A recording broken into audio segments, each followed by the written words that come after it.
வெண்முரசு. எழுதழல் 34. வாசிப்பது சந்தீப். 5. துலாநிலையின் ஆடல் 1.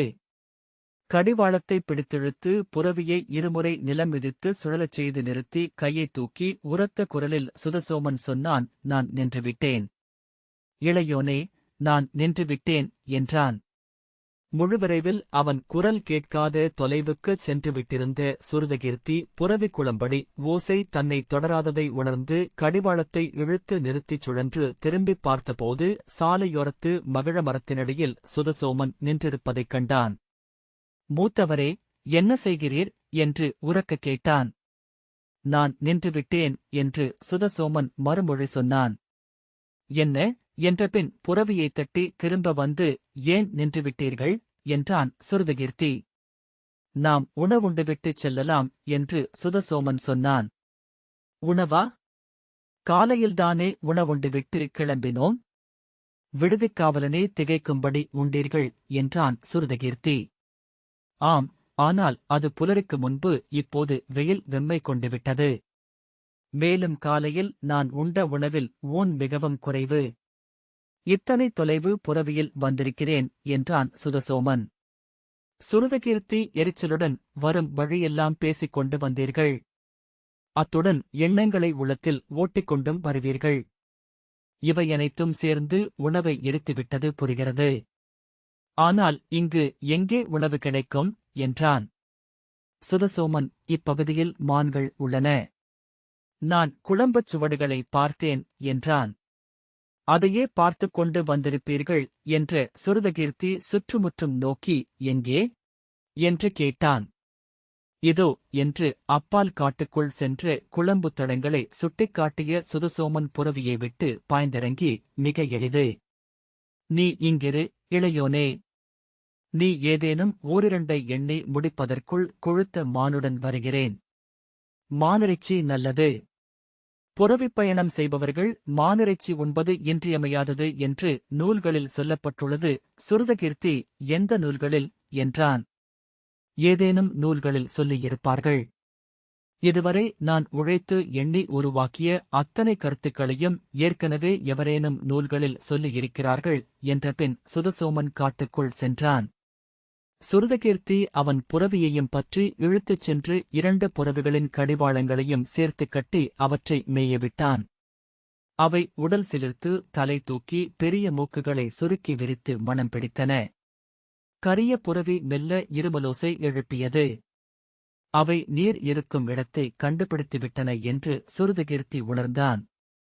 இருபுரவிகளும் பிடரித் தசையை விதிர்க்க வைத்தபடி சாமரவால் சுழல இணையாக காலெடுத்து வைத்து சாலையோரத்து குறுங்காட்டிற்குள் நுழைந்தன.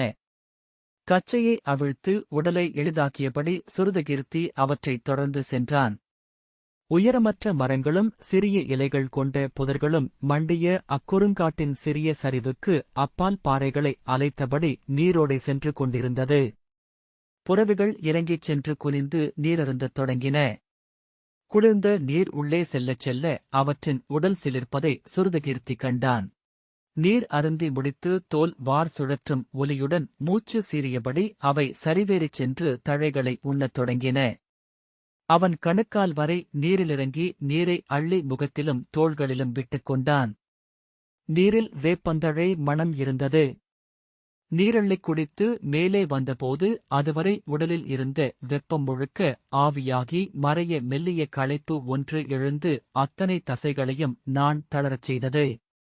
மகிழமரத்துக்கு வந்து கால்களை நீட்டி கைகளை தலைக்குப் பின் கோத்தபடி படுத்துக் கொண்டான். இனிய காற்று அவனைச் சூழ்ந்து சென்றது. கண்கள் மெல்ல இமைசரிய சித்தம் கால இடத்தை மழுங்க வைத்து மெல்ல விரிந்து எல்லை அழியத் தொடங்கியது. அவன் அபிமன்யுவைக் கண்டான். இளையோனே, ஏன் என்றான். அபிமன்யு துயரத்துடன் பார்வையை தழைத்துக் கொண்டான். பின்னர் மீண்டு வந்தபோது தன்னைச் சூழ்ந்து பறவைகளின் ஓசை நிறைந்திருப்பதைக் கேட்டான். காட்டுக்குள் அத்தனை பறவைகளின் ஓசை எழுமென்பதை அப்போதுதான் உணர்ந்தான். எழுந்தமர்ந்து கைகளைக் கட்டியபடி அவ்வோசையை உளங்கூர்ந்தான்.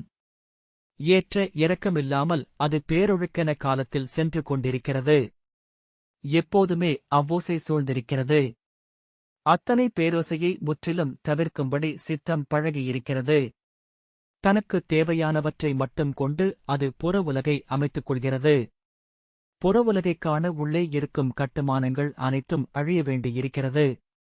தன் கனவுகளில் அபிமன்யுவை எப்போதுமே அன்புக்குரிய இளையோனாகவே காண்பதை அவன் எண்ணிக்கொண்டான். நேரில் அவனிடம் ஒரு சொல்லும் கனிந்து பேசியதில்லை. அவனைக் காண்கையிலேயே எழும் கசப்பு ஒன்று விழிகளை விலகச் செய்ய வேறெங்கோ நோக்கி ஓரிரு சொற்களால் பேசி அகல்வதே வழக்கம். பாண்டவர் 9 பேரில் அவன் மட்டும் தனியன். பிரதிவிந்தியன் அவனிடம் கட்டளைகளை மட்டுமே போடுவான். சுதசோமன் மட்டுமே சற்றேனும் அணுகிப் பேசுவான். கழுதைப்புலியின் மணத்துடன் புதர்கள் சலசலக்கும் ஓசை கேட்க இயல்பாக கை நீண்டு வில்லை தொட சுருதகீர்த்தி திரும்பிப் பார்த்தான். பெரிய மான் ஒன்றை தோளிலிட்டு அதன் 4 கால்களையும் கைகளால் பற்றி சிரித்தபடி புதர்களுக்கிடையே சுதசோமன் தோன்றினான். அவனுக்குப் பின்னால் கழுதைப்புலியின் ஓசைகள் கேட்டன. 3 குட்டிகள் 1 வாரம் கடந்து விழுதிறந்தவை. சுதசோமன் பெரிய மான் என்றான். முட்டன். அதன் 2 முன்கால்களுக்கு முன் இருக்கும் கொழுப்பு பொதியே சொல்கிறது சுவையானது என்று. இப்புவியில் தன் கொடிவழியை வேண்டிய அளவு பிறப்பித்துவிட்ட மூத்ததந்தை. கனிந்த பழம் முன்னரே சற்று காம்பு ஏற்றுப் போய்தான் இருந்தது. என்னைக் கண்டதும் மற்ற மான்கள் ஓடத் தொடங்கியதும் இது மட்டும் 2 முறை துள்ளிய பின் மூச்சிறைக்க நின்றுவிட்டது. பரிமாறி வைக்கப்பட்டதை கைநீட்டு எடுப்பது போல் பிடித்துவிட்டேன் என்றான். மானை மணல் மூட்டை என ஓசையழ தரையிலிட்டான். அதன் மூச்சுக்குழாயை முன்னரே வெட்டியிருந்தான். குருதி அவன் வந்த வழியெங்கும் சொட்டி இலைகளில் வழிந்தது. வெட்டப்பொன் திறந்த வாய் என உரையத் தொடங்கியிருந்தது. கழுதைப்புலி அதன் மணத்தை அறிந்து தொடர்ந்து வந்திருக்க வேண்டும். இளையோனே, நீயும் கை கொடுத்தால் இதன் ஆடையே கழற்றி விடுவேன் என்று சுதசோமன் சொன்னான். சுருதகீர்த்தி அருகே சென்று என்ன செய்ய வேண்டும் என்று கேட்டான். நான் வெட்டித் தரும் தோல் முனைகளை மட்டும் கையால் பற்றி இழுத்துக் கொண்டிரு என்றபின் தன் குறுங்கத்தியால் மானின் அடிவயிற்றை நீள்பிறை வடிவில் கிழித்து உணவு பையையும் குடலையும் நனைந்த துணிச்சுருள் போல பற்றிப் பிடுங்கி வெளியே எடுத்தான். அவற்றை கையில் அள்ளிக் கொண்டு சென்று அப்பால் காட்டுக்குள் வீசினான். கழுதைப்புலி தன் குட்டிகளுடன் உணவுக்குப் பின்னால் பாய்ந்த ஓசை கேட்டது. பின்னால் வசித்த கழுதைப்புலி ஒன்று 3 குழவிகளுடன் வந்திருக்கிறது. அவை பசி மிகுந்துள்ளன என்றான். கழுதைப்புலி குட்டிகளின் மெல்லிய மங் மங் என்னும் ஒலியைக் கேட்டு ஆம் கேட்டேன். மிகச்சிறியவை என்று சுருதகீர்த்தி சொன்னான். சுதசோமன், இந்தக் காட்டில் அவற்றுக்கு உணவுக்குக் குறைவே இல்லை. 3 குட்டிகளும் பிழைத்தெழுந்து விடுமென்றுதான் எண்ணுகிறேன் என்றபடி அடிவயிற்றை நேர்கோடாக கிழித்து இருபுறமுமென தோலைக் கிழித்து பிரித்தகற்றினான். சுருதகீர்த்தி தோலை பிடித்திழுக்க அது அடியிலிருந்த ஊனுடன் வெண்சவ்வால் ஒட்டியிருந்த இடங்களை மட்டும் கத்தியால் வெட்டி விலக்கினான். தோலை முழுமையாக இழுத்து எடுத்து சேற்றுக்குவை என அப்பால் இட்டான். மண்ணால் செய்தது போல கிடந்த தோலுரிக்கப்பட்ட மானின் தலையையும் குளம்புகளையும் வாலையும் வெட்டினான். அவற்றையும் கொண்டு சென்று காட்டுக்குள் இட்டு மீண்டு வந்தான். அங்கே புதர்களுக்குள் அன்னை கழுதைப்புலியின் தலை எழுந்து தெரிந்தது. அதன் 2 காதுகளும் வழிந்து அவர்களைப் பார்த்தன. சுதசோமனை உற்று நோக்கி ஐயம் தெளிந்தபின் மெல்லிய குரலில் எக்களிப் ஓசை எழுப்பி குட்டிகளிடம் அவ்வோனை உண்ணலாம் என்று அது ஆணையிட்டது. ஒன்றையொன்று முந்திச் சென்ற குட்டிகள் 2 அத்தலையை கவ்விக்கொண்டன. இன்னொன்று தோலை கவ்வி தன் 4 சிறுகால்களையும் ஊன்றி இழுத்து வால் சுழற்றியது. தொலைவிலிருந்து அதைப் பார்த்து சுருதகீர்த்தி புன்னகையுடன் அவற்றின் ஊக்கம் வியக்க வைக்கிறது, மூத்தவரே என்றான். சுவையளவுக்கு ஊக்கத்தை அளிக்கும் விசை பெரிதில்லை. பசியின் அழகுருவமே சுவை என்றபடி மானை தூக்கிக் கொண்டு ஓடைக்குச் சென்றான். குருதியை கழுவிவிட்டு வருகிறேன். இந்த மரக்கிளையிலேயே கட்டித் தொங்கவிட்டு சுடலாம் என்று தோன்றுகிறது. முடிந்தால் சிறிது சருகுகளையும் சுள்ளி விறகுகளையும் சேர்த்து வை என்றான். சுட்டமானின் ஒரு துணுக்கை படையலாக அளித்தால் நம் குலதெய்வமாக அமர்ந்திருக்கும் ஹஸ்தினா சுழற்றியபடி உடன் வருவார். கேட்டிருப்பாய், அவர் என்னைப் போலவே ஊனுணவில் வெறி கொண்டவர். சுதசோமன் ஓடையில் ஊனை கழுவிக் கொண்டு வரும்போது சுருதகீர்த்தி பச்சைக் கொடிகளை வெட்டி நீட்டி வடம் போல முறுக்கி கிளையிலிருந்து தொங்கவிட்டிருந்தான். நேர்கீழே சுள்ளிகளையும் பொறுக்கி அடுக்கி வைத்தான். சுதசோமன் மானை அந்த வடத்தில் கட்டித் தொங்கவிட்டபின் இருகற்களை உரசி மென்சருகை பற்ற வைத்து சுள்ளிகளை தீ மூட்டினான். தீ கொழுந்துவிட்டெழுந்து மேலேறியது. அதன் செந்நிற நாவுகள் துடிதுடித்து தொங்கிய மான் உடலை தொட்டன. ஊன் கொழுப்பு உருகிச் சுட்டியதும் நீலச்சுடர் வெடித்தெழ தழல் பொங்கி மேலெழுந்தது. சுருதகீர்த்தி ஓடைக்குச் சென்று கைகால்களை கழுவிவிட்டு பெரிய இலைகள் 4 வெட்டி எடுத்துக்கொண்டு மீண்டு வந்தான். மானின் ஊனை மெல்ல திருப்பி அனல் காட்டி வேக வைத்துக் கொண்டிருந்த சுதசோமன் முழசித்தமும் அச்செயலில் ஒன்றியிருக்க வேள்வித்தி வளர்க்கும் வைதிகன் போல் தோன்றினான். சுருதகீர்த்தி அருகே வந்து இலைகளை விரித்துவிட்டு, இதன் பொருட்டு தேவர்கள் இறங்கி வந்துவிடப் போகிறார்கள், மூத்தவரே. எந்த வைதிகரும் இத்தனை உளமளித்து வேள்விச் செயல் புரிந்திருக்க மாட்டார்கள் என்றான். சுதசோமன், நான் அனலோனைத்தான் எண்ணிக்கொண்டிருந்தேன். இப்புவியை ஆட்டுவிக்கும் அவன் பெருவிளையாடலை. இதோ இவ்விரு கற்களும் நெடுங்காலமாக இங்கு கிடந்திருக்க வேண்டும். ஒருவேளை இப்புவி தோன்றிய காலத்திலிருந்தே. இரண்டுக்குள்ளும் அனல் நிறைந்திருக்கிறது. அவற்றை ஒன்றை ஒன்று உரசி அனல் எழுப்பச் செய்தது அனலோனின் விளைவு மட்டுமே. என்னை அவன் இங்கே ஆணையிட்டு நிறுத்தியிருக்கிறான்.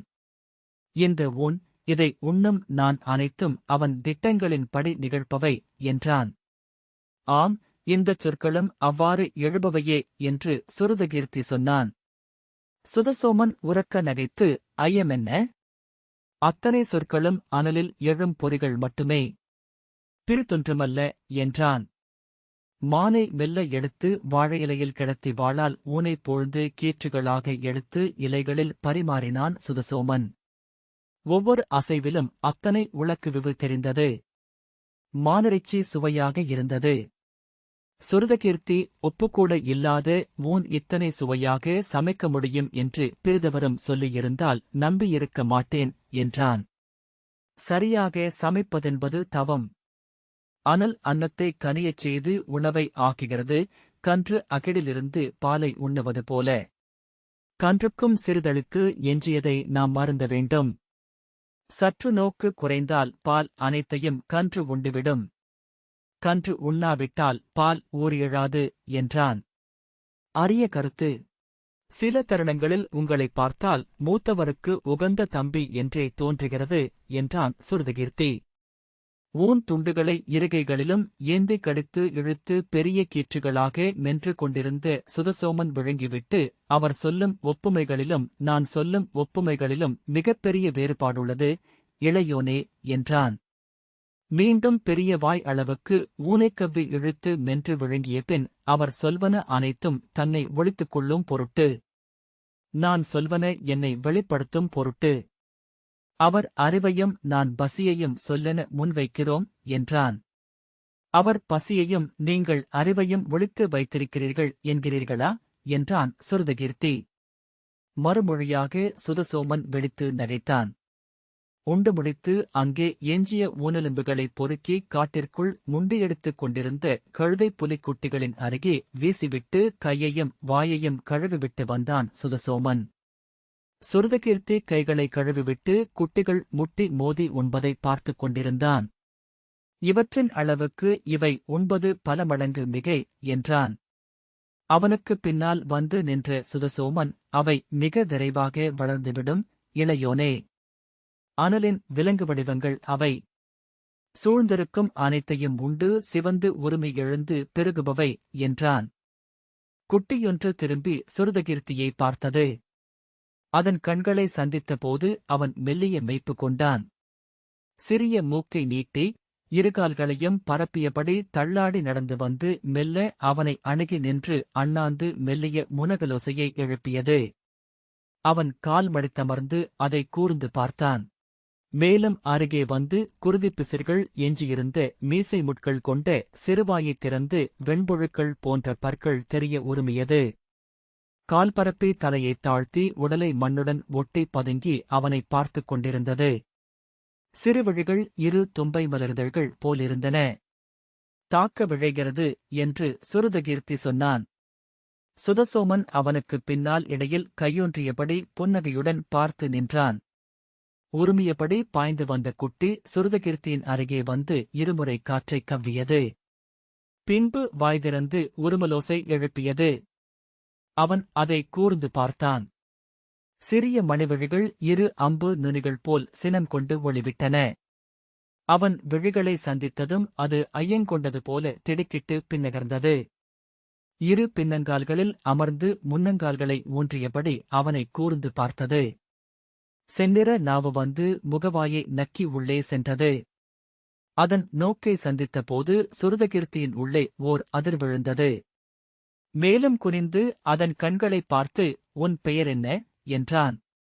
அவன் கேள்வியை அது புரிந்து கொண்டது என்பது அதன் உடல் முதல் மழை எழுப்பிய புல்தளிர் பரப்பென மெல்லிய மயிர் சிலிர்த்து காற்றில் அசைந்ததிலிருந்து தெரிந்தது.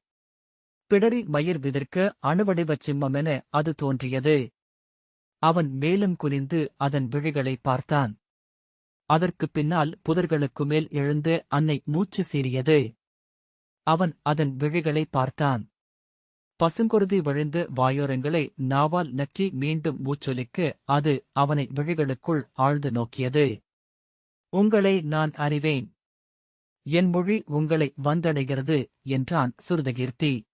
"ஆம், உன்னை நாங்களும் அறிவோம்" என்றது அன்னை கழுதைப் புலி. "என் பெயர் குஹேஜாதை. இவன் என் மைந்தன். எங்கள் குலத்தில் நிகரிலா வீரன். குஹிசிரேயஸ் என்று இவனை அழைக்கிறேன்." குனிந்து அந்த சிம்மத்தொளியை அவன் பார்த்தான். பின்னர் திடுக்கிட்டு அன்னை விழிகளைப் பார்த்து, "தொல்நூல் ஒன்றில் படித்த பெயர்" என்றான். தலையை அசைத்து, "ஆம், நினைவுறுகிறேன். குஹேஜாதைதான் அப்பெயர். அவள் மைந்தன் பெயர் குஹிசிரேயஸ். அவர்கள் ஒரு சிம்மத்தை வேட்டையாடினார்கள். அதன் துடிக்கும் இதயத்தை அது உண்டது" என்றான் சுருதகீர்த்தி. "இவன்தான்" என்று அன்னே சொன்னது. சுருதகீர்த்தி அஞ்சாதவன். சிம்மத்தின் நெஞ்சுண்டு தன்னை உணர்ந்தவன். "ஆனால் அது நெடுங்காலம் முன்பு" என்றான்.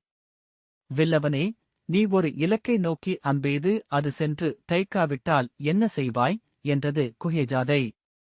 "மீண்டும் எய்வேன்" என்றான் சுருதகீர்த்தி. "எத்தனை முறை?" என்றது அன்னை. "இலக்கை எட்டுவது வரை" என்றான் சுருதகீர்த்தி. குஹேஜாதை மைந்தனை நோக்கிய பின், "அவன் இலக்கை அணுகிக் கொண்டிருக்கிறான்" என்றது. "அன்னையே, அந்த இலக்கு எது?" என்றான் சுருதகீர்த்தி. "அதை நாங்கள் அறியோம். நாங்கள் அம்புகள். வில்லும் ஒரு வேளை அறிந்திருக்காது. அதை ஏந்தும் கைகள் அறிந்திருக்கலாம். அக்கைகளை இயக்கும் சித்தம் அறிந்திருக்கலாம். அச்சித்தமெனத் துளித்த பெருவழி மட்டுமே அறிந்ததாகவும் அது இருக்கலாம்." சுருதகீர்த்தி "ஆம்" என்றான். "நாம் மீண்டும் சந்திக்கக்கூடும்" என்றது குஹேஜாதை. "நான் இவனை உண்பேன்" என குஹிசிரேயஸ் அன்னையிடம் சொன்னது. அன்னை புன்னகைத்தாள். சுதசோமன் சுருதகீர்த்தியின் தோளைத் தொட்டு, "கிளம்புவோம், பொழுதாகிறது" என்றான். விழித்தெழுந்தது போல் உடல் சற்று அதிர சுருதகீர்த்தி அண்ணாந்து பார்த்துவிட்டு, "ஆம், பொழுதாகிறது" என்றான். அவன் எழுந்தபோது சிறிய குரைப்போசை எழுப்பியபடி குஹிசிரேயஸ் அவனை நோக்கி பாய்ந்தது. அவன் உளம்பிழித்து கால் விலக்குவதற்குள் வலக்காலின் கட்டை விரலை கவ்வியது. அவன் தூக்கி உதற முழு உடலும் காற்றில் சுழல கவ்வித் தொங்கியது. அவன் அதை ஒரு புதரில் தட்டியபோது பற்பிடியை விட்டு அப்பால் விழுந்து அவ்விசையிலேயே புரண்டு எழுந்து 4 கால்களையும் பரப்பி தலை தூக்கி அவனை நோக்கி குரைத்தது. சுருதகீர்த்தி காலை உதறிக்கொண்டான். குஹிசிரேயஸ் வால் சுழற்றியபடி மீண்டும் பாய்ந்து வந்தது. "விலகிக் கொள்ளுங்கள்" என்று சொல்லி அவனைப் பற்றி விலக்கிய சுதசோமன் தன் பெரிய காலை ஓங்கி தரையில் மிதித்தான். நின்று அச்சமின்றி அவனை நோக்கி மீண்டும் எச்சரிக்கை ஓசை எழுப்பியது குஹிசிரேயஸ். அவன் அச்சமற்றவன் என்ற சுருதகீர்த்தி, "வருக" என்றான். "கடித்துவிட்டதா?" என்றான் சுதசோமன். "சிறிய பற்கள். ஆனால் தேயாத கூர்மை கொண்டவை" என்றான் சுருதகீர்த்தி. அவர்கள் மேடேறி மேலே செல்லும்போது தள்ளாடிய நடையுடன் அவர்களுக்குப் பின்னால் வந்து விழுந்து கிடந்த மரம் ஒன்றின்மேல் தொற்றி ஏறி பீடத்தின் மேல் என அதன் மேல் நின்று சிறிய தலையை சொடுக்கி மேல் தூக்கி மொட்டு போன்ற மூக்கை காற்றில் நீட்டி மணம் பிடித்து அவர்களை நோக்கி அறை கூவியது குஹிசிரேயஸ். சுருதகீர்த்தி திரும்பி அதன் கண்களை பார்த்தான். நோக்கு மட்டுமேயான கண்கள். ஒரு துளி எண்ணம் கூட அற்றவை.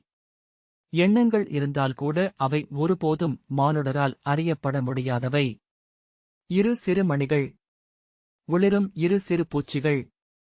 சுதசோமன் குனிந்து அவன் கால்களைப் பார்த்தான். குட்டியின் இரு கோரைப் பற்களும் பதிந்து சிறிய செம்பொட்டுகளாக இருந்தன. குருதி வரும் வரை கடித்திருக்கிறது. பிறந்து ஒரு வாரம் கூட ஆகியிருக்காது என்றான். சுற்றிலும் நோக்கி, இது ஹஸ்ததலம். இப்பச்சிலை புண்களை விரைவில் ஆற்றுவது என்றபின் அதைப் பறித்து உள்ளங்கையில் வைத்து கசக்கிப் பிழிந்து அக்காயத்தின் மேல் விட்டான். மேய்ந்து கொண்டிருந்த புறவிகளை சீழ்க்கை ஒலித்து அழைத்து ஏறிக்கொண்டு அவர்கள் மீண்டும் பாதை தேர்ந்தனர். இரு குளம்படிகளும் சீரான ஓசையுடன் சாலையை கடந்து சென்றன. நெடுந்தொலைவு சென்றபின், மூத்தவரே, அவன் பெயர் குயசிரேயஸ் என்றான் சுருதகீர்த்தி. யார் என்று சுதசோமன் திரும்பிப் பார்த்து கேட்டான். நாம் கண்ட அந்தச் சிறிய கழுதை புலி என்றான் சுருதகீர்த்தி. புருவம் சுருங்க, அந்தக் குட்டியா? அதற்கு யார் பெயரிட்டது என்று சுதசோமன் கேட்டான். அதற்கு எப்போதும் அப்பெயர் இருந்தது. தன் இலக்கை அணுகிவிட்டது என்றான் சுருதகீர்த்தி. இந்த வாசிப்பை கேட்டதற்கு நன்றி.